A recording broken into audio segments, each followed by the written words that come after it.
Well, hello again, everyone. This episode of the podcast is sponsored by Delta Leaf Labs. You know spring is coming up. If you haven't already decided, it's time to start thinking about what seeds you're going to pop for this coming season. And you know that Delta Leaf Labs has that plant DNA sex testing kit that you need. This test is going to save you time and money because it will tell you whether you've got a male or a female plant. And it doesn't matter how young your plant is. You can take the DNA from the little cotyledon leaves, those first two little round leaves that come up. You can take the sample from that. You're going to mash that down onto the testing strip, send that back to the lab, and a couple of days after they get it, you're going to know whether you've got a male or a female plant.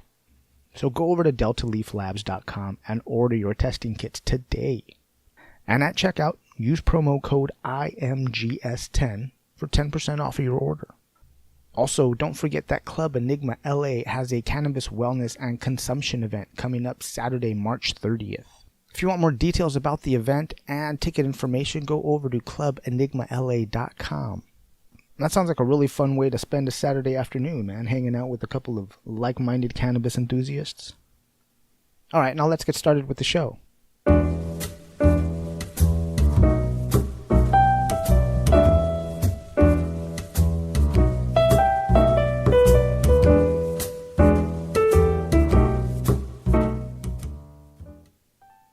Brothers and sisters, welcome back. This is the In My Grow Show. As always, I'm your host, Alex. And I want to thank you for joining me again today. I appreciate all of the get well soons that I got from everybody. Because last week, I was in a bad way, man. I had this cold from hell. I'm still not all the way over it. I'm about 95% over it. Still kind of phlegmy. It's just lingering, man, that phlegm.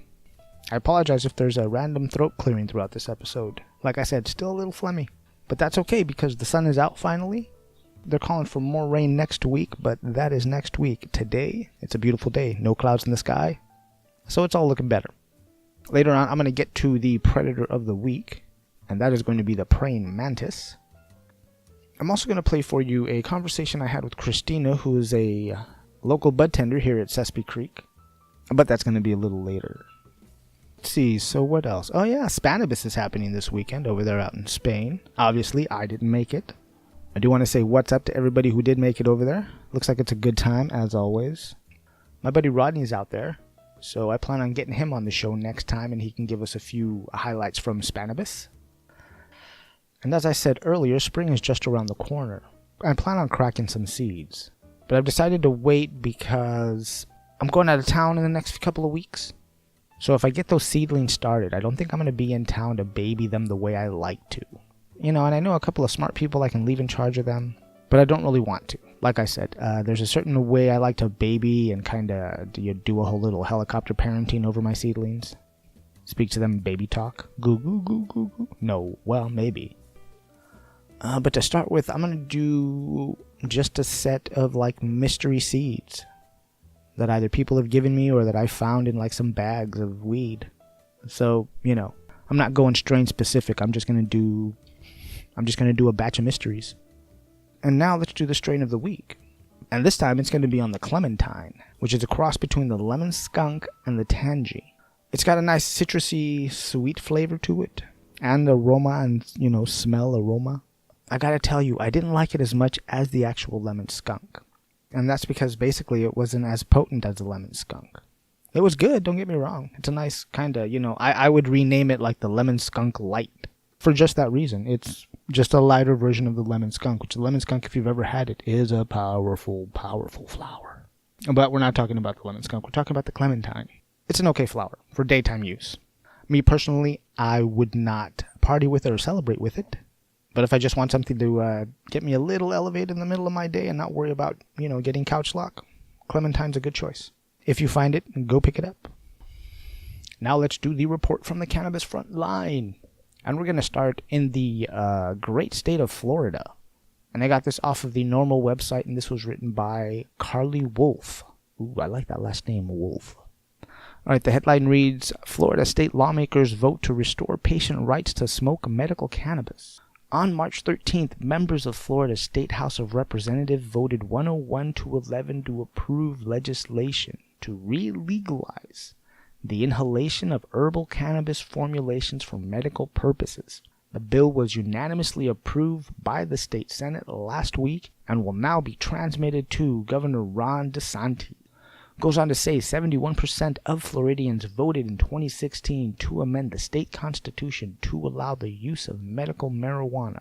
Those provisions explicitly protected the rights of patients to access herbal cannabis and placed no restrictions with regard to how they choose to consume it. But after the fact, lawmakers and former Governor Rick Scott, who now represents Florida as a member of the U.S. Senate, quickly moved to ban the practice legislatively, which means that right after Floridians voted for it in 2016, the governor moved to make it illegal for people to smoke marijuana or to smoke cannabis, which makes no sense. Unless you did that in order to give away a bunch of money to corporations, because if you don't let people smoke cannabis, especially the flower, that means the only way they can get it is either through concentrates or edibles. Don't know if Florida allows those. But that means the only way they can get it is if somebody makes it for them. They couldn't, grow it on their own. And plus, I don't understand is there a fear behind it? They don't want to see a bunch of people smoking cannabis legally? I don't know. But anyways, it looks like Floridians are about to get back the right to smoke their medicine.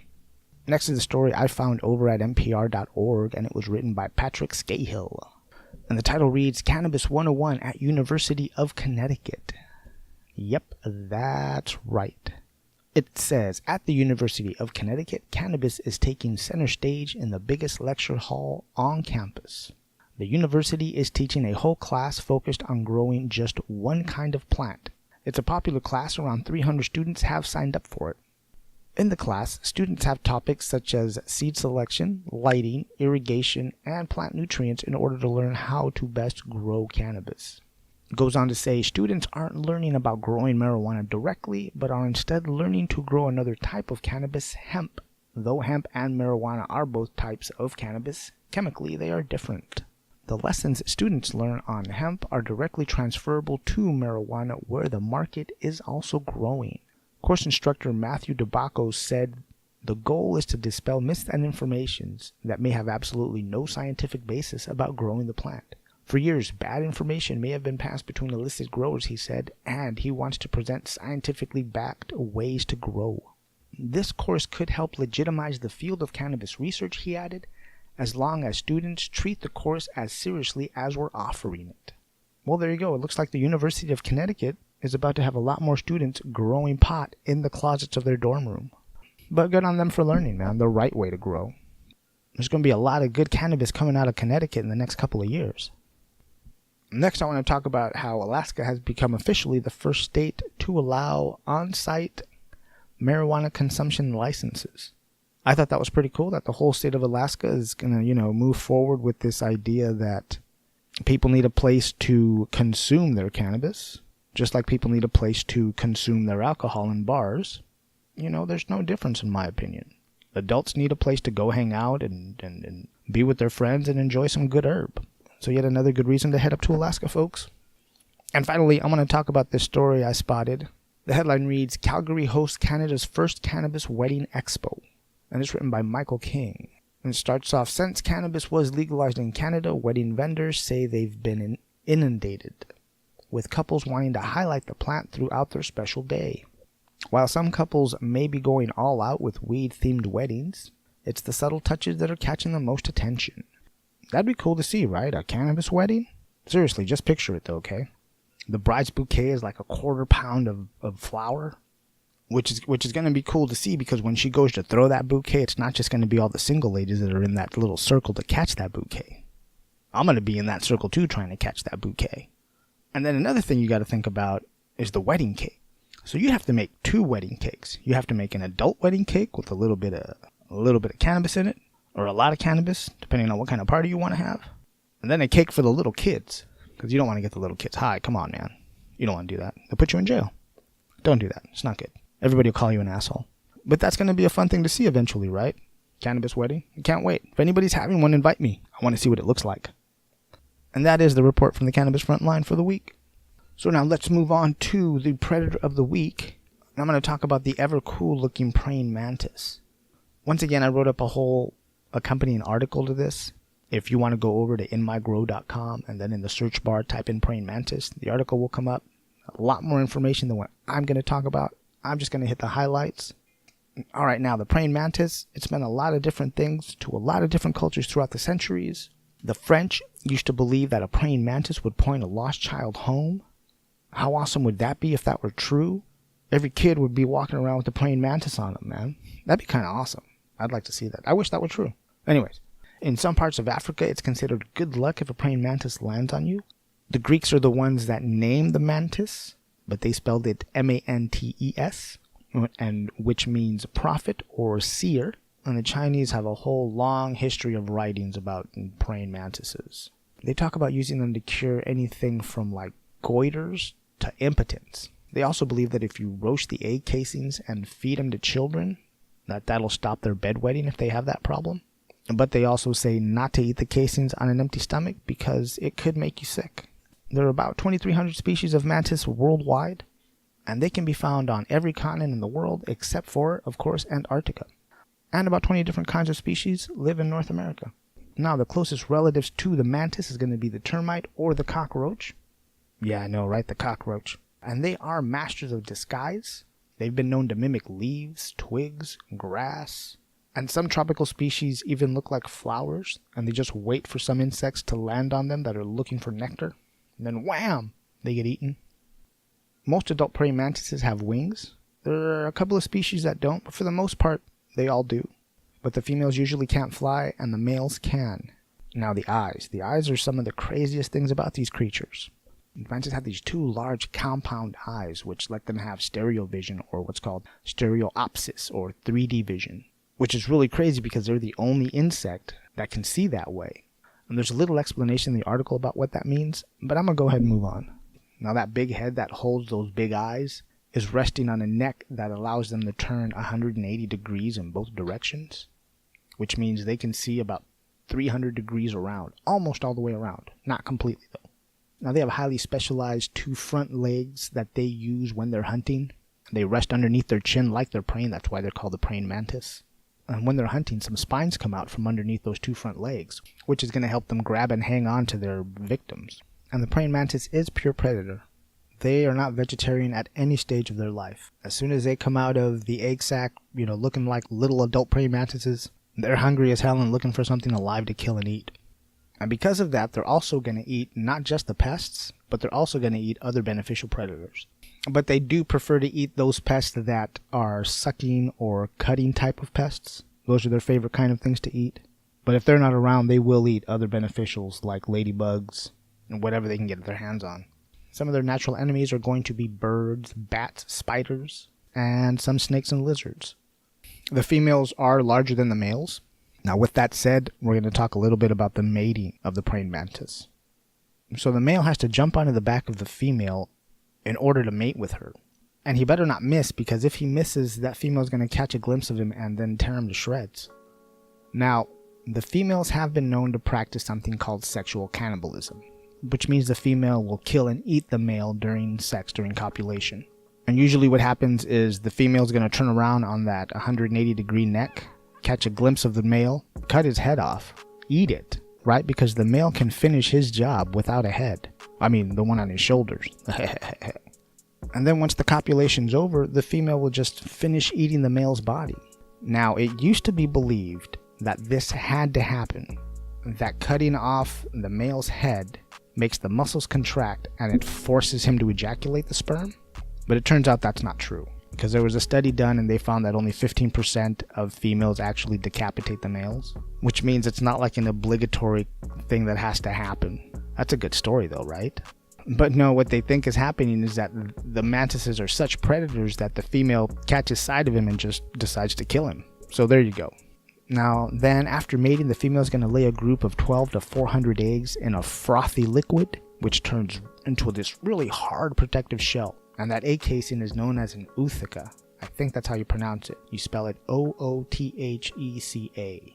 And in the springtime when the weather warms up, the little nymphs are going to come crawling out of that egg casing.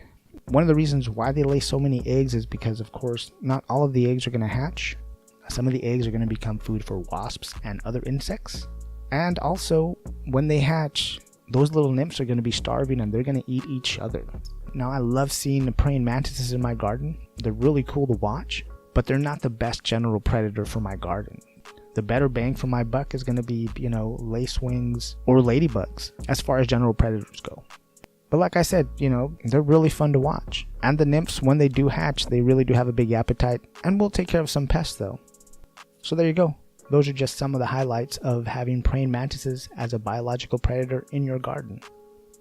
Next, I'm going to play a conversation that I had with Christina, who's a bud tender at Sespe Creek Collective, which is a recreational cannabis dispensary up here in Ojai. And I asked her to come on the show because I wanted to talk about what are the 5 most asked questions by people who are new to cannabis that come into a dispensary. And I want to take a moment to say thank you to Chelsea, who is the owner of that shop. She was nice enough to let me use her conference room to record this conversation with Christina. So Chelsea, thank you very much. All right, so hang tight, everybody. I'm going to play a little bit of music, and then I'm going to play that conversation.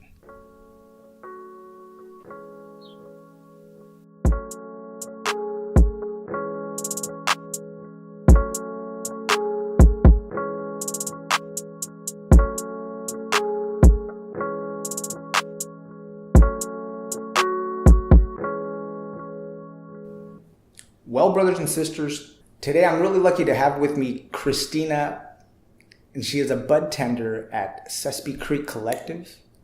Christina, welcome to the show. Thank you.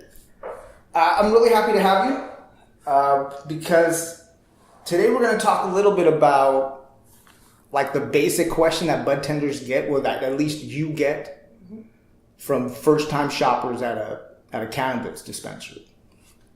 Before that, I want to ask you a question. Do you need any kind of special skill to be a bud tender? Is there any kind of special class you went to? Did you have to go to the state and get a little card that says you can do this? Well, I don't carry any sort of bud tender training card, but I was a medical patient before, and I definitely have a passion for the plant and a background in all things agricultural and nutritional, so this was sort of a natural thing for me to get into. All right. No, I was just being really curious because I know in Colorado, I think the bud tenders have to take some kind of state class. So I was wondering if it was the same thing here in California. Not yet, but I have seen more and more classes popping up and opportunities for that training, so I do think it might move towards that. Really? You think the state's going to make you do that? I don't know if states will make you do that, but maybe certain dispensaries, chains will want you to go through maybe some sort of training. Oh, wow. I didn't think about that. That's interesting.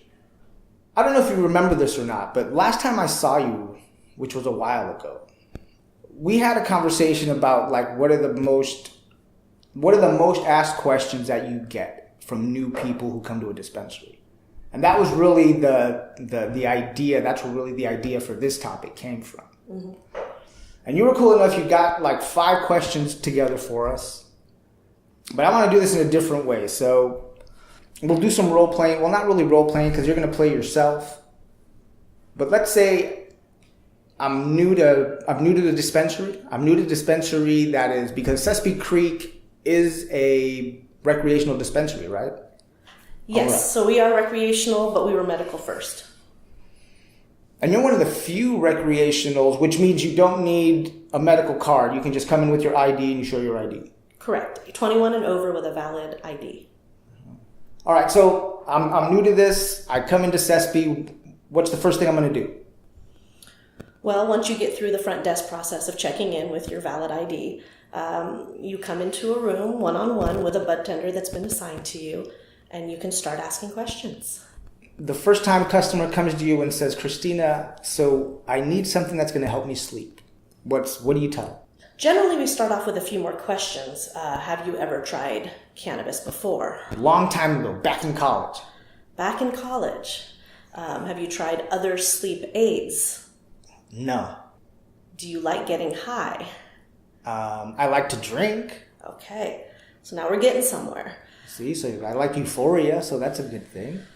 So generally we start asking, how would you like to medicate or participate in this process? Do you want to smoke? Do you want to ingest? Do you want to vape? Do you want to take a magic pill? there's so many different ways to go. So we try to narrow it down. All right, so let's say I don't want to smoke because I've got kids. I don't want them to see me, but I still want to get some restful night's sleep. What can I take?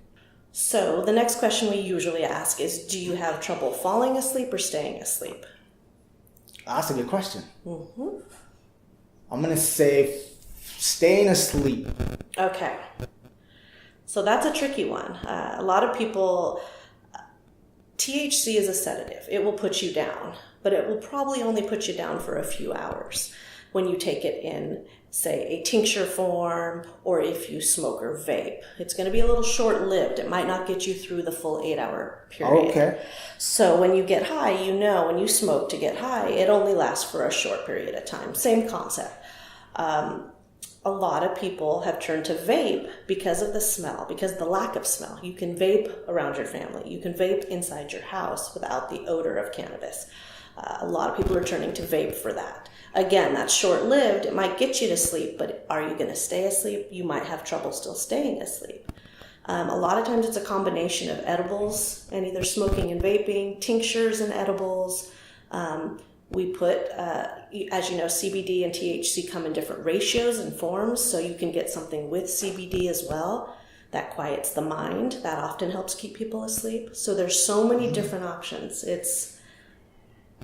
There's a lot of things out there. CBN, you've heard about that, cannabinoid CBN? Yes.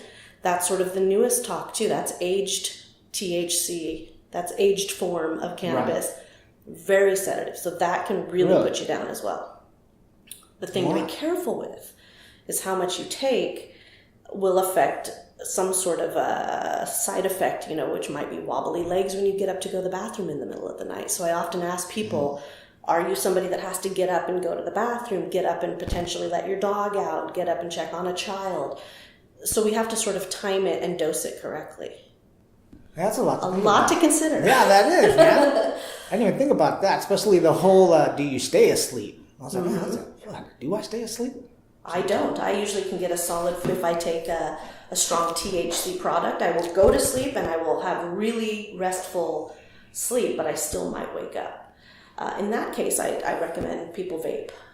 It's the easiest to keep at your bedside. It's the quickest acting. It gives that immediate relief to go back to sleep. Huh. That's a good idea. That's kind of my trick recently, is a tincture or an edible at night, and then the vape by the bed in case I wake up. Yeah, we're going to talk about edibles here in a little bit. All right, so let's move on. All right, so sleep, I'm covered. Let's say I've got a little arthritic pain. What can you get me for just, maybe a wrist or two, or, a knee? I got a bad knee that sometimes just aches. So that's classic. We see a lot of, especially senior citizens with a lot of pain. Now, typically they don't want side effects. They don't want to get high.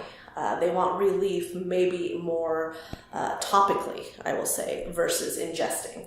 But that's a question we also ask you. Are you comfortable ingesting? Do you want to smoke or vape? Same kind of general questions to figure out if somebody is down to try these things, or if they're purely going to look for a magic lotion or balm, in which case we have plenty to choose from. Ones that do and don't break through into the bloodstream. So topicals are really, really popular here, especially ones with CBD and THC, especially for the senior citizens. My parents come in here and they swear by it for their arthritis. All right, well, let's talk for a little bit about CBD, because that's a really big buzzword, or at least initials. Yeah, and excuse me, I'm getting over a cold and this lingering of the mucus, but anyways, we're not going to talk about my mucus. CBD. Now, it's not going to get people high. Is that correct? That is correct. If our definition of high is the same thing, I suppose. Intoxicated. Yes, intoxicated. Let's say intoxicated feeling, so we all understand what our level of intoxication is. So CBD isn't going to make me feel intoxicated. Correct. All right, so then for my arthritic pain, but I don't want to get intoxicated, a little CBD, can I vape that CBD? Is that going to help like the whole body Absolutely. With pain? Or CBD is a great anti-inflammatory. CBD is non-psychoactive, And so it can be vaped, it can be taken as a tincture, it can be taken so many ways, and can give people a great amount of relief. When you start adding more THC to the mix, that increases greatly. You get a lot more pain relief as well. So I often tell people to, again, find their sweet spot with THC, and if CBD alone doesn't get you where you want to be, give you that relief, you start adding a little bit more THC to the mix, and you'll probably find something that, again, a sweet spot that works for you. Yeah, because there is a fine line for some people between relief and then just over the edge to, oh my God, I'm high. Right. And of course, everything we carry, even high CBD products, will have some THC, for the activity to be, I'm sure you've talked about this in many shows. So, well, I know I've mentioned it more than likely, but let's explain it. And I'm sure you can probably help me out because you probably repeat this at least 10 times a day to someone. So we want a little bit of THC with our CBD. Mm-hmm. They basically want to be together. They're symbiotic in their relationship. So one will work better with the other. You can get your CBD, if you're a THC user, you can get your CBD other ways. You can find everything in between with different ratios. So you can really optimize and figure out exactly where you want to be on that sort of, I always think of it like a sliding scale of non-psychoactivity all the way to the other side, which is, again, full sleep and full powerful THC. So you want to be somewhere on that scale, whether you think of it like a teeter-totter or a sliding scale. You can be anywhere in between. And so they definitely work better together scientifically, but it doesn't mean that our CBD doesn't have any THC. There is a trace amount, even in the high CBD products. Just to explain it a little more, also, that ratio of higher CBD to THC is really going to cut down the intoxicated feeling of that THC. Absolutely. Like, let's say, we get a ratio of 18-1. You won't hardly feel anything with the THC being that low. Right. And so that's optimal for beginners, people that are just starting out. We really don't want to give them more THC than they need, so let's start them usually on the high end of the CBD range and explain to them that, again, there's places to go after this if this isn't the right product, but you want to start with, a minimum effective dose of anything, really. You don't want to take the full amount the first time. You want to kind of ease into it and figure out where your sweet spot is for whatever ailment you have. Of course, CBD is also used for anxiety and other things, and is great for other things. But when you're in pain, it's a little bit, it's a deeper conversation to try to deal with pain issues. Going back to topicals, mm-hmm. I'm sure you've heard this before. This is one of your questions. Is our topicals going to get someone high? That is a great question and of great concern for many reasons. People either are afraid or they are, going to maybe be drug tested. There might be other reasons why they really want to avoid getting high. With that being said, traditional topicals will not get you high because they do not enter the bloodstream. They stay on the surface and are treating pain on the surface. There are certain herbs, there are certain agents that can be added to a topical to make it then transdermal, and that will potentially enter the bloodstream and could get you high. Again, even compounds and transdermals, when you look at how much THC you're getting and depending on where you administer this compound, which is meant to be more site-specific, again, you have to think how much of that's going to travel to my brain, and it usually is minimal, but you do need to be concerned with transdermals, which are different than topicals. So no, topicals will not get you high. Topicals are best for localized pain or inflammation. Right. And they're great for that. They really are. They put so many other great things into them that help it with that. Menthol, eucalyptus, arnica. And so across the board, we see some similarities, but a lot of differences too. Certain people like balms versus lotions or creams. Again, it just really depends where you're going to put it and what your preference is for the texture of the topical. Is there a difference between an indica topical and a sativa topical? That's an interesting question. And I'm like, not that I know of. No, because it would seem it's complicated when it didn't need to be for a topical act. But again, you talk transdermals, There are transdermals, again, that will enter the bloodstream Right. by putting this ointment on your vein. Like, think of it as like a patch. Like a of some nicotine kind. patch, right. So those do come specifically sativa and indica. Yes, they do. And CBD pure, CBN, they're coming out with lots of options there for transdermal applications. And so that is interesting. Mm-hmm. That is. Well, look in on that. And again, I believe that, though. Those you need to put on a vein. Those you need to put somewhere where, it stands a good chance of getting into the bloodstream quickly and effectively.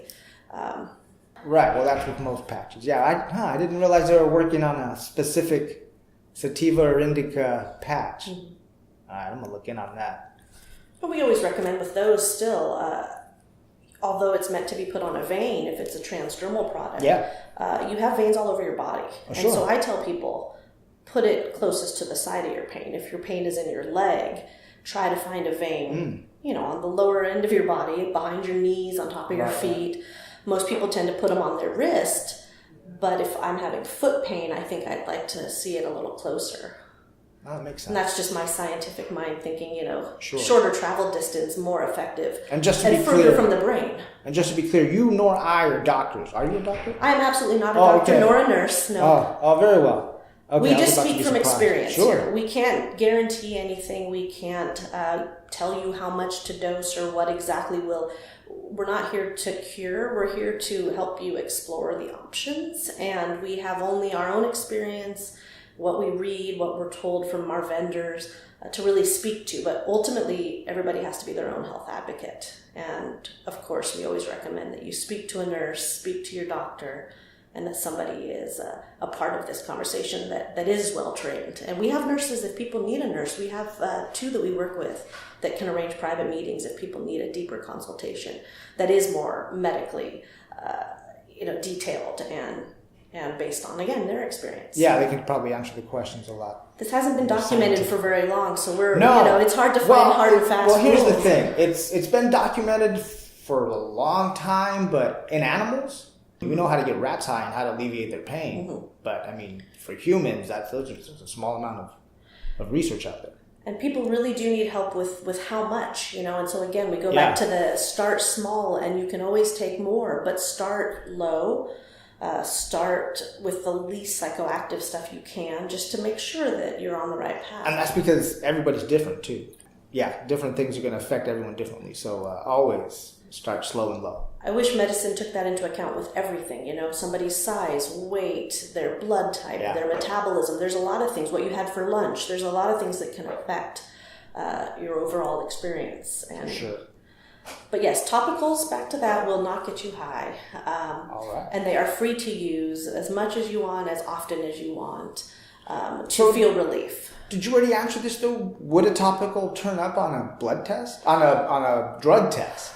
So with drug tests becoming, they're changing, right? They're changing. And I get that question a lot too. That's not one of the ones I mentioned, but does CBD show up on a drug test? I don't know. I don't work in a lab. I don't know what they're looking for, but I imagine the tests are going to get more detailed and more. Now, you do have a background. You probably could speak to this. Yeah. Well, I know they look for THC. I don't think they're specific to, because that's always been the known compound that's going to get you intoxicated. It's going to get you high. It's THC. And there's probably a level that they are looking for. But I don't think it would, because then the new farm bill would totally just negate all that. Because CBD, as long as it's less than, 0.3 THC, you're good. You can take CBD. But yeah, I don't really know. And I tell people, hey, we don't know if it's a blood test, a urine test, or the swab. Now, the swab is the new thing. That's have you smoked recently. And that's being used, I'm sure, by law enforcement as well as for jobs that require that. And of course, I'm sure they're going to tell you that ahead of time. But that is something that people have faced, is the swab test. And again, if you have not consumed recently, it is my opinion that you can beat that test if you have. Yeah, I think you'd be able to. I think there'd be a lot of room for a lawyer there to get you out of it. That's what I've also told people, is right now we're in that phase where I don't think any of this would necessarily stand up in court without a big discussion behind it. Yeah, and when I was a patient, I made it a point to yearly give my medical card to my employer. Mm-hmm. So they knew, look, I'm not getting high at work, I'm not getting high behind the wheel, but if I get tested, there's a reason why I'm going to have cannabis in my system. Absolutely. It protects you going in. Yeah. And you probably weren't operating heavy machinery or doing anything like that. I have been, but not at the time. Once again, it's the same as drinking. It's the same. It's all like, look, I'm not, but if I do, I'm not high or intoxicated on the job, but if I do get tested and it does come up, and since it is pretty protected in California, I feel pretty safe about it. I do too. Mm-hmm. Now, somebody comes in, asks you, or I'm going to ask you, what can I do about my anxiety? But I don't want to get really high and paranoid. Excellent question. We do get that one almost every day, multiple times a day. So again, CBD is great for helping your nerves, helping anxiety. It just kind of brings you back down a notch. It doesn't get you high and take you to a different level. It actually sort of brings you down to a calmer place. A lot of people have taken tinctures daily to manage their anxiety and seen great results. A lot of people use CBD vape for that. We have a couple different brands. They all have names like Calm, Relax, Chill. So that is absolutely the way you feel. You just feel, I explain it to people, CBD for anxiety just feels like you are being brought away from that ledge, from that crazy place of overthinking. And likewise, it's great for anxiety. When we talked about sleep and being able to shut your brain off at night, I do believe CBD works really well for that as well. It just calms it all down a little bit. So it's a great effective tool, CBD, for anxiety in any way that you take it, whether it's small edibles or tinctures or vape or flower. We carry plenty of strains of flower that are high CBD for those who still want to enjoy the smoke aspect of cannabis, and they can get that same effect. And again, they come in brands that use words like bliss and flourish, and it just is really great. I've noticed that with certain companies and their branding, that they're no longer really worried about as far as the name of the flower, but they're branding the effect. It's an interesting turn, and really we talk more about terpenes than before, because that's really what we know now is determining the effect and the feel. And the terpenes, for those who are new to your podcast, I'm sure you've discussed terpenes before, but it's the good oils that give you that effect and that taste and that flavor and that feel and the different effects across the board. So when they start talking about effect, it makes it a lot easier for newbies to understand that's what I want. I want to chill. I want that. Well, I think it's also a lot safer than just some strain names. Well, strains are all over the place too. We see strains that one grower will call an indica, and 2 weeks later somebody's like, it's a sativa hybrid. And, it's a plant. It can react differently. It can give different people different feelings and effects. And we do get hung up sometimes on categories and names. And we should be talking more about how did this make you feel. That's why staff here write reviews, to really say this was great for end of the night relaxation and pushing people towards the right strain that way versus somebody that's really hung up and has to have the word kush in the name. Right. So it's a great discussion. It really is. For sure. I love the genetics, and I love strain names. I really do. We laugh at them sometimes, but there is something about the name that tells you more or less how it should feel. But we've gotten so far away from. Oh yeah, no, it's just a different branch. It's going somewhere. Like I said, I saw that in one of the shops. I was like, oh, that's really interesting how they're just moving towards the effect. It's an easier way to shop. I think it's brilliant, though. It's brilliant indeed. I think that's pretty smart. Okay, so now let's talk about edibles. Yes. Because there's a lot of questions about edibles. How bad is an edible going to make me, or how, well, I guess depending on who you are, how good is it going to make me feel? How strong are they?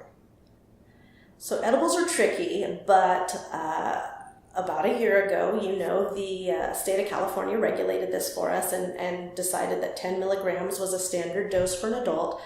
They limited our packages to 100 milligrams, but it actually made it easy to compare across the board dosage for people. Of course, newbies, we don't start them off on a full dose. We always recommend half to a quarter dose if it's your first time consuming. People always come in with that horror story of the brownies that they ate in high school and how they slept for 3 days after. We didn't know what was going into our homemade batches of brownies. We had no way of knowing how potent each piece was going to be. No, sometimes we even got leaves with our brownies. We did. We used to dump the entire bag in, and we all had that experience. So I was hesitant to jump right in again when I started here. I started safe with a 5 to 10 milligram dose, and I enjoyed myself. I decided, wow, it's really about the dose. It's really about waiting and not double dosing. Don't take more because you didn't feel it. We all know it can kick in a little bit later. With edibles, it has to travel into your stomach and absorb into your intestines. So it's a little bit longer ride. As far as how quick it reacts in your system, and everybody's different. So we tell people to wait. We tell people to start slow. And then from there, you can pick so many items, whether you like chocolates or gummies or drinks. I find drinking your cannabis or drinking your CBD to be a little quicker than something that you would chew and swallow that you would have to wait a little bit longer on. So I have really explored drinks, and I love that way of dosing my edibles. But there really is something for everybody. There's CBD only edibles. Again, going back to that, there is a great line of edibles that are CBD rich. So if anxiety is your thing, you can snack away on little edibles throughout the day and keep a nice, calm demeanor. Likewise, there's low-dose THC ones that are the trick for people to just keep them going throughout the day. You know why I'm suspicious of purely CBD edibles? Because, and this is me because I have a suspicious mind. What if it's just a placebo effect they're telling me? How do I know it's really like, is this really like that's the legitimate? CBD? Yeah, no, that's a legitimate thing. That's why I want a little bit of THC, just so I I feel a little bit high, a little bit euphoric. Okay, something's there. So every batch is tested, and it has test results on the bag to confirm that it matches. That's true. Huh? But we did have, there's myths and urban legends about edibles that contained no THC. Getting into Colorado, and it's in documentaries where people were definitely having the placebo effect. But I would say that the stuff in California that's being produced, again, it's being tested. It's pretty, it's always within range of what they're telling you. If they say it's 10 milligrams, it might be just shy, but they're going to tell you how much is in there. So you should be able to gauge it pretty well. Now, how long do you tell a new patient or someone new, how long do you tell them to wait before they take another dose of edibles?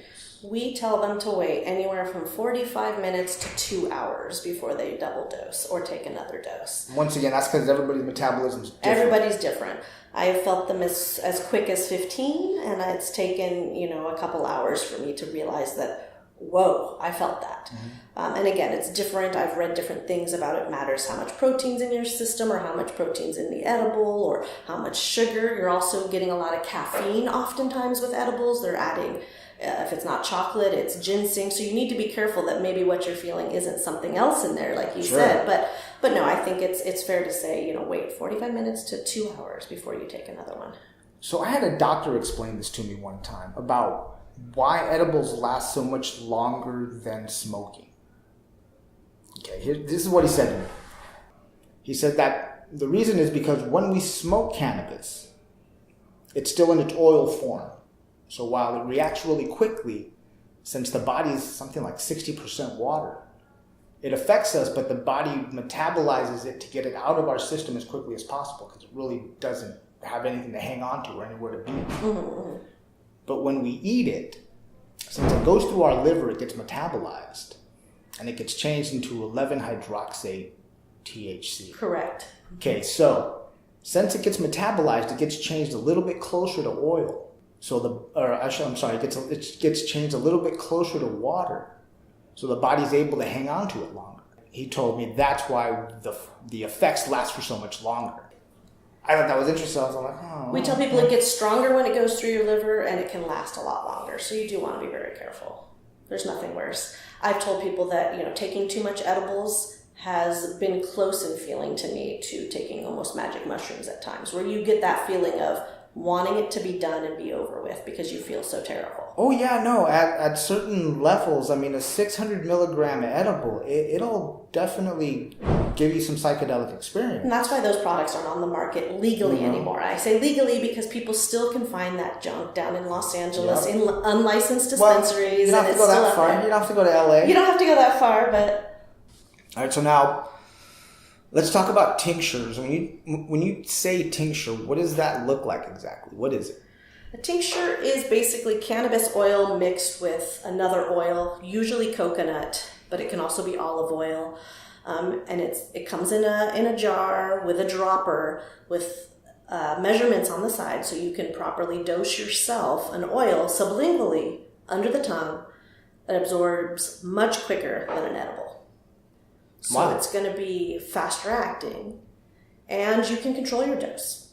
That's really the selling point that I like, is you can explore your dosing freely with a tincture because you have measured droppers full that you can start at a quarter dropper, go up to a full dropper, see what you like. And there are full CBD products and tinctures that you can get. It's a full range of ratios, so you can get high CBD all the way to full THC and everything in between. And what changes is the ratio of CBD to THC and the concentration of the cannabis in the liquid. So you can have one bottle the same size, but if it's triple strength, there's 3 times as much medicine in there compared to the other bottles. So that's something to look for between brands is the ratio and the concentration. So when you say triple strength, it's like a 10-to-1 ratio, which is 10 CBD to 1 THC. Let me explain it this way. We sell a lot of 20-to-1 tinctures. We sell quite a few 20-to-1 high CBD tinctures. We carry one that is in that same size bottle. It has 3 times the amount of cannabinoids. So it's still a 20-to-1, but it's less coconut oil, more cannabis oil. So specifically the product I speak of was designed for people with seizures, people that had extreme seizures throughout the day and needed that extra high dose of CBD. It wouldn't be practical to take many mouthfuls of a traditional oil. It would be too much oil intake. Oh, right. So if you can just make it more potent and take less of it, still having that ratio be 20-to-1, still it's a high CBD, you're just getting a lot more cannabinoids in each drop. So for instance, children that have to take CBD for seizures, they literally can just take a couple little drops as opposed to trying to get a small child who probably is not feeling so well to take mouthfuls of oil. Similar to, giving a kid, if you could give your child cough syrup in a much lesser amount that was more concentrated, they'd be a lot happier with you. I'm sure. And so again, that's used for many things. We have high CBD tinctures. We have some mid-range stuff that still won't get you high, that has high CBD with a good amount of THC, all the way down to super potent straight THC tinctures. Really? Absolutely. You need to be careful with those. You really do. And I tell the story of the night I took too much, and that's when I spoke of the wobbly legs, having to get up to go to the bathroom like I do every night, and almost falling on my face. Then I realized, because of the concentration of the oil. So what was the concentration? It was straight THC, and in a small bottle it was 1,000 milligrams versus the traditional 300 to 400 milligrams. So... Do you have that on the shelf? We do. And certain products like that are for medical patients only, I have to say that. And certain things, that one not particularly, but there's certain volumes. I let my card lapse. No! When people ask me that, I should have said that was one of the main things too. What's the difference between having being a recreational user and being a medical user? Medical patients still have the right to buy more products and more concentrated products and a larger bulk of products. So for people that are truly needing this for their medicine and need high amounts, it does make sense to continue to have your medical card for that, because you're allowed to buy more and more concentration. So how much concentration is a medical patient allowed to buy? Well, it varies from, flower is a good example. If you're recreational, you can only have on you, legally, you're only protected up to an ounce at a time. That's our legal right. No, but I mean, as medical, as medical, like tincture wise, or what's. So the first instance I had recently where I learned about this was capsules. We sell a lot of high dose capsules, 25 milligram, 50 milligram, and 100 milligram. Wow. So they come in different packaging sizes. You know, a 10 pack versus a 30 pack. Obviously, if you buy more, you get a little bit of a price break. But recreational users can't buy that. That exceeds their 1,000 milligram limit. So it's different in different categories, edibles and concentrates versus flower. So again, I tell people to really do their research, and we do have certain items that are marked for medical patients only because of that reason. It's an interesting thing, and it's still something that's being sorted out, and it's still being... So do you think like they're going to keep the medical category, or are they just going to just let everything eventually, hopefully, go truly, or I don't know, truly... I don't know. I don't think we're done with the regulations. I don't know if they're going to get, more strict, or if they're going to loosen up. I don't really know. We're on top of it. We have people in the back here that keep their eye on the legal aspect of things and the compliance. Well, sure. No, I'm just wondering what you think. I mean, the way things are going, Debbie, do you We've see... heard horror stories, of other states over-regulating and then having to back off a little bit. Wow. You want to talk over-regulating? Just look at California. I do think that we're splitting hairs here, and I don't see how they're ever going to enforce a lot of this that they're setting into place anyway. So it's going to be an interesting few years of So you think some of the stuff just you can't enforce it. It's just you don't have they don't have the manpower. So when we of course are doing everything to the highest standard possible for fear of ever getting in trouble again. We don't want that. We're so out in the open. We're very public. Oh, that's right, huh? SESP got closed down right before the vote. What was that? 2 years ago, huh? I remember that was like a week before or something crazy like that. And so as people come up from Los Angeles or from other places where they have a lot more dispensaries that are a lot looser, maybe some are compliant, some are not. We get a lot of that. We get a lot of kickback for people saying, we can get this in LA. We can get this somewhere else. We always tell people, hey, look, we're going to do everything possible to remain compliant and current. And even when they were giving us 6 months to get compliant, we were on top of that from the get-go. We weren't going to wait. We weren't going to drag our heels at all. We were going to just make sure we all understood the law. And that's part of the job as a bud tender, is to very much keep an eye on regulations and compliance and limits, daily limits for purchasing. And yeah, it's a whole other side. And we get a lot of feedback for the over packaging of things now. Again, in order to make it safe and make it be able to be tested and then properly sealed and treated as a medical product, there's a lot of packaging right now. So that's a big discussion coming down. Well, look, as far as the packaging goes, I'm of two minds of it. Because one, it feels wasteful. Okay, especially when there's a lot of glass around. I don't need any more jars. No. I don't need any more jars, really. Yeah, I have to, create crafts to make with these silly jars. But on the other side of that, it does keep the flower from drying out when it's already prepackaged, because it's a lot different when you have a bunch of flower in a big jar that has to be opened and closed every couple of times an hour. Absolutely. And but yeah, like I said, I'm of two minds of it. Because that's one of the big issues in Colorado, is just how dry the bud gets in the dispensaries. It's because of that, because of the altitude, I believe, I guess. I can see it. And, here in Ojai, we battle a couple different things. And the dryness is real. To keep your bud nice and fresh in the summertime can be a bit of a challenge. But we all have our tricks. But I agree. I like the less is more packaging. I like it when it's just real slim and streamlined and efficiently packed all the way to the rim. Get a jar that fits. We tell a lot of our vendors, make sure that the outfit is well fitting for the bud. Don't give yourself this giant jar that makes you look like you're underweight. So make sure that there's a lot of components there, and the branding we spoke of, that's huge, and some states and countries have tried to remove that from the equation. and make it very, very streamlined and almost clinical, where what you're buying truly looks like medicine off a shelf versus what we have in California right now, which is colorful, exciting. It's a lifestyle in California. It's not just, and that's what I hear a lot of the brands are saying, oh, we're a lifestyle brand. They don't even say they're a cannabis brand sometimes. It's all part of this bigger California movement right now.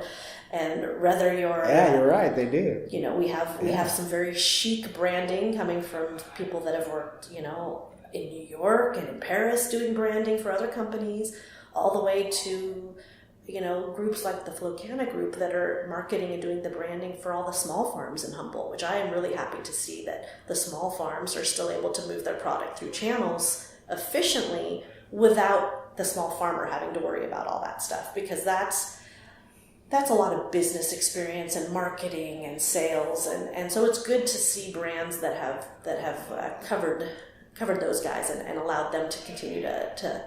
For me, I still believe Humboldt and Mendocino is where it's at. Good on companies like Flocana for that, because the small farmer. We have to remember how this all started. These small farmers, a lot of this industry, a lot of the grow knowledge is built on what those small farmers did when this was illegal. Absolutely, and I try to give credit there because, of course, my background is agricultural. It's farming.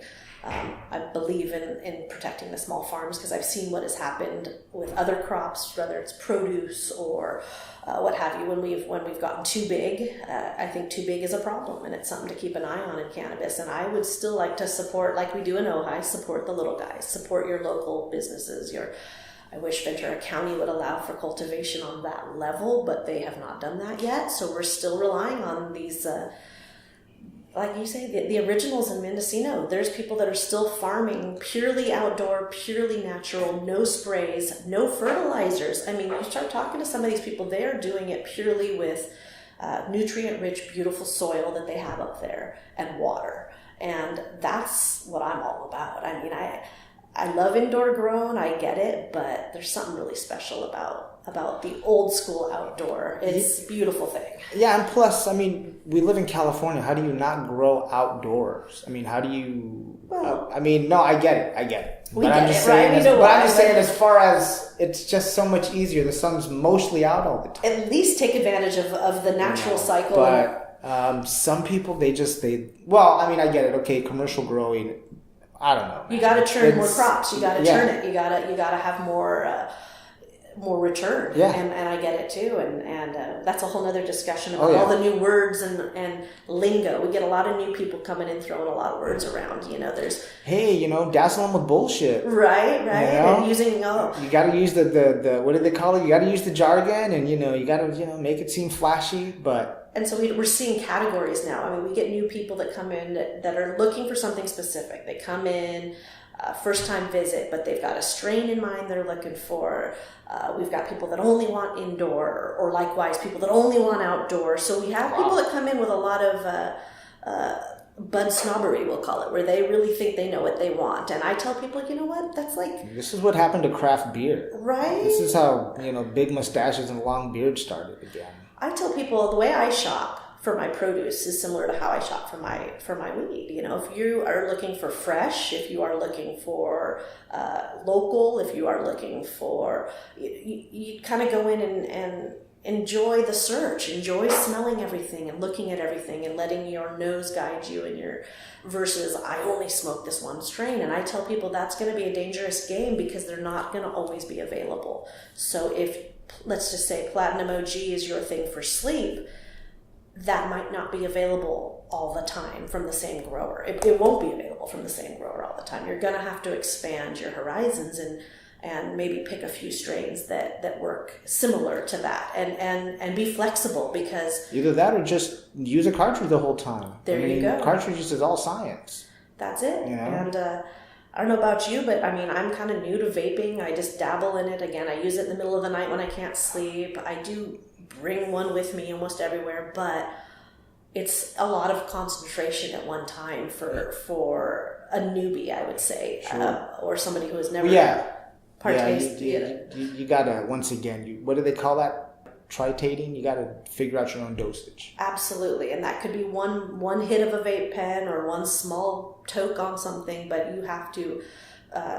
We tell people this is the fun part, the exploring, but you have to figure it out yourself. I can't tell you exactly how it's going to affect you. Yeah, how it's going to affect you, if it's going to work for sure. We really can just guide people and help, again, with our little stories and our anecdotes and what we've heard. And I love to share the story of my parents coming in here. My dad is terrified of marijuana and of drugs in general and alcohol. So to have him come in here and see where we work and be so open to try this product for his arthritis or what have you, it's a big moment. I think it's it is a big moment, especially when you see your parents kind of come around to and start asking you questions about it, because I think they've seen their friends maybe go a different path, and they're looking for a different path still. Like my parents both could use knee replacements, but at their age they don't really want to do that. And so cannabis balms and topicals have been a miracle for them. It really, and so I love sharing that story of, I know you're afraid. I hear it a lot.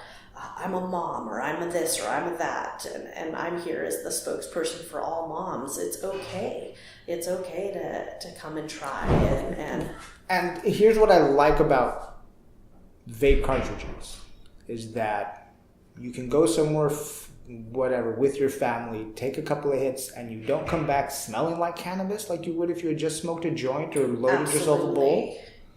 On the other side of that, I rarely use cartridges, one, because I don't get high.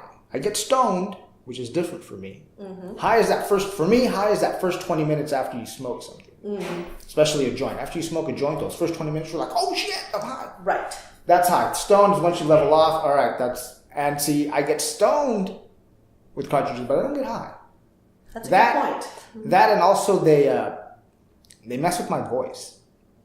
They do. I can't. I get really phlegmy with them, and I can't talk on the microphone and do a vape pen.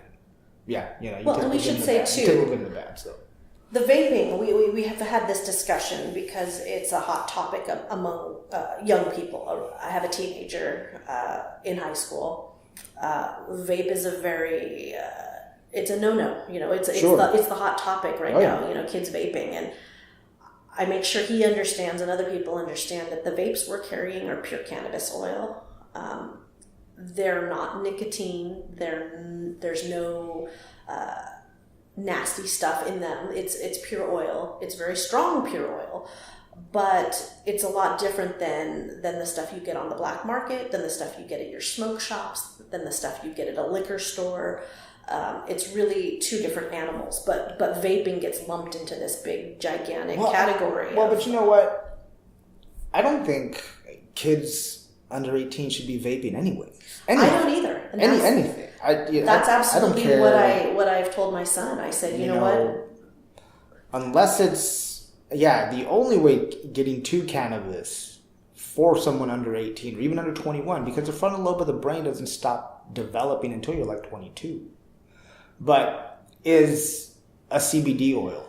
Right. And that's something that kids in need of that would get with their parents through their doctor. Yeah. And they would have to be a medical patient, because you can be 18 and over if you're medical.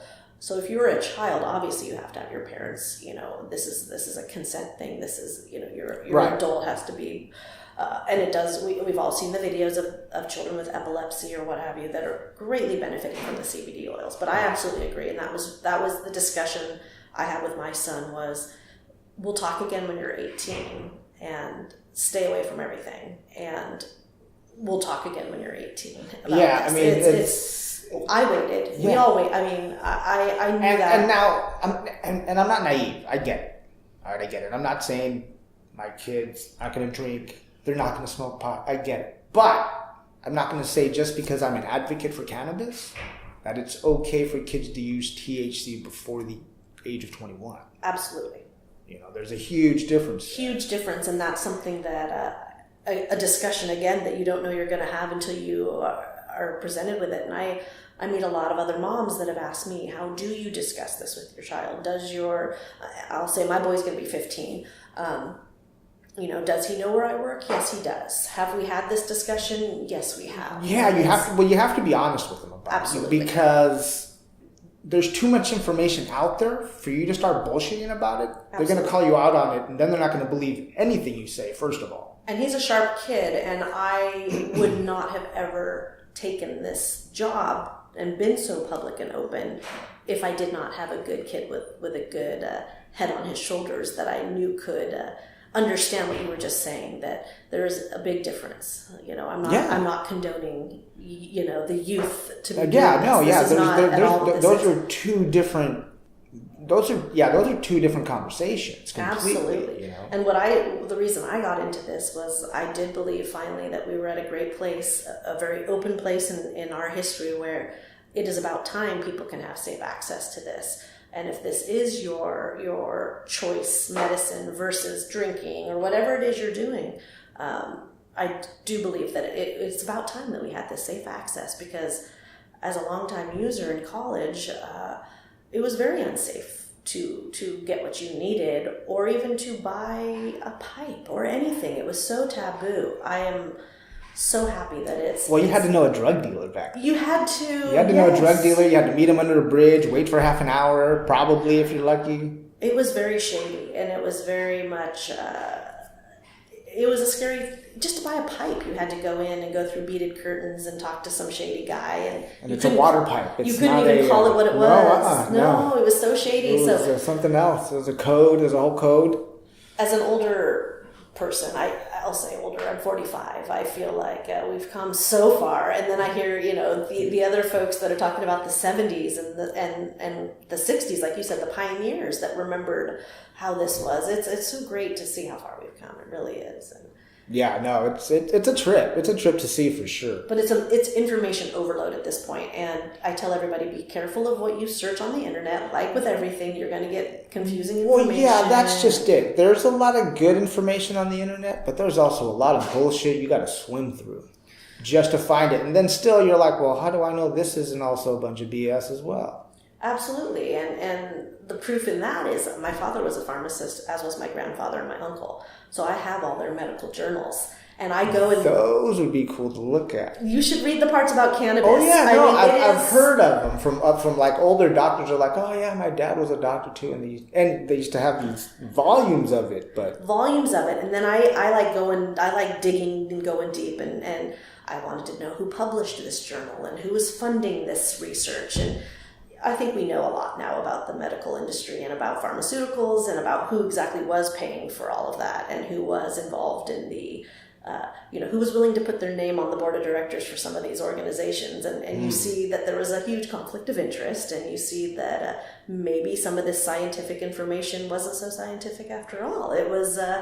So it's interesting because it says in some of these journals it was all marketing. Well, a lot of it was marketing anyway. Premium, my dad, some of these journals are from the late 70s, early 80s, which was when they believed cannabis could cause violent outbursts in people. And it actually says that. It says, be careful of cannabis because it could create, tendencies and violence and suicidal and all these terrible, all the words you associate with bad trips. I know that you probably don't know anybody that's ever had a violent outburst after smoking marijuana before. I don't think that's further from the truth. Sure. But that was in a medical journal, and somebody, paid for that to get in there, I suppose. I don't know, but that was premium, we were kids of the 80s. Sure. It was all about the war on drugs and dare. In the 80s, no, the Reagans did a number on us. Turn your mom and dad and they'll be all right. Mm-hmm. Yeah, no, it was a weird time. As speed and pills and everything else was just spinning out of control. Oh, yeah. I mean, we grew up, and that's something I tell people. I would much prefer this over what I saw in my childhood with many other people, which was dependency on pills and dependency on alcohol. Yeah, alcohol was a big thing. I mean, it's an escape. I get it, but yeah, it's just a lot of damage though. Alcohol is just a lot of damage. That's a common request is, what do you have that will make me feel as good as a couple glasses of wine? a lot of people are seeking to get away from the wine because the calories have added up over the last 10 years of people drinking a lot of wine. Yeah. It's a very high caloric intake, as is beer. I mean, if you calculate, your daily drinking habit and look at the calories, it's a lot. Yeah. So a lot of people are like, hey, I want to still feel like that. I want to feel like a Xanax. I want to feel like what I feel when I'm on these things. And everybody just still wants to escape. They still want the euphoria. And that's there's nothing wrong with that. No. There's nothing wrong with that. And it is. I mean, pain sucks. It really does. And if it is getting in the way of living your life to its fullest, I get it. It's if you can't fix the problem, you sort of have to mask it, and it's tough. And that's where we talk a lot about CBD. Oftentimes we tell people, like, look, it's not going to be a light switch fix. You're not going to instantly feel a lot different. It could be something that needs to build up in your system with CBD. You need to wait. You need to build it up. Use it regularly, and you'll see maybe your pattern of anxiety change, or maybe your inflammation will go down, but it might take a little bit longer than the direct effect of THC, which for most of us is an instantaneous feel, Oh yeah, you're right. It's something that, like I said, for sleep, I mean, you can quiet the mind with CBD, but if you want to be knocked out, we've got some THC that can do the trick, and so it's a combination. And again, what are you aiming for? What are we trying to achieve here? That's true. It's a lot of fun. Well, Christina, I've come to the end of my notes. So do you have anything you want to talk about that we haven't talked about? Oh, wow. I mean, there's so much. There's so many angles, but you're great at covering them, and I appreciate that you do this podcast, and we can do this again in another year, a few months, and I'm sure there'll be some new hot topics that come down. So we should, absolutely. Yeah. Do me a favor, tell everybody how they can find you, tell everybody how they can find Sespe Creek Collective. Yes, we are at Sespe Creek Collective. We're at 408 Bryant, Unit C. We are just down from the Humane Society, if people know where that is. We are open 7 days a week. We have a website, sespe.org. We do Facebook and Instagram. I'm here every Wednesday through Sunday, and our hours are 9 to 7 every day, except Sunday is 10 to 5. And we are getting geared up for our 420 celebrations that will be happening next month. And check out our Facebook page for the events. We talk about Patient Appreciation Days. If people really want to pick the brain of our vendors and really get really down and learn about products in depth, that's where you do it. Come and meet the vendors. They know so much more than we do. Otherwise, we will have bud tenders here that can answer questions and guide people. And yeah, we just love this. We love what we do. Yeah, come down and visit Christina. Sespe Creek Collective. She'll talk to you about it. All right, everybody, I'll be back.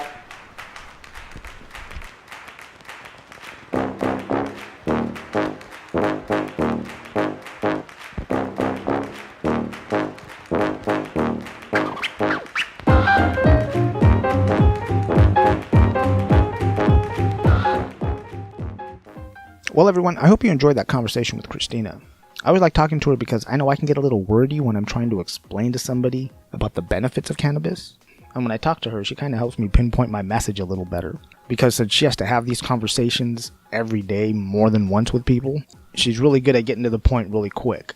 So thank you again to Christina and to everybody over there at Sespe Creek Collective. Well, mis amigos, that's all I've got for you today. If you have a question or a comment about this episode, you can send an email to inmygrow@gmail.com, or you can find me on Instagram @inmygrow. Remember, if this show has educated you, entertained you, or even given you a little escape from your day, and you're able to help the show financially, go over to patreon.com/inmygrowshow and leave a donation. All amounts are appreciated. I use that money to help keep the show going. I pay for certain hosting fees, for equipment, so help the show out by throwing it a couple of bucks. If you don't want to leave a donation, you can go over to inmygrow.com, click on the tab that says support the show, and you can buy a t-shirt. Or even easier, you can click on the Amazon link in the show notes before you go shopping at Amazon. That lets them know that we sent you and we get a commission. Now, if you can't support the show financially, no worries, I get it. But here's how you can help. Subscribe to the podcast, subscribe to the website, and then tell 3 other people about the show. Really simple, really easy. Now, if you are a cannabis company that wants to advertise to our worldwide audience, do yourself a favor, send an email to inmygrow@gmail.com. Well, brothers and sisters, I'm going to go ahead and get on out of here. You know I love you all very much, and remember to always grow, learn, and teach.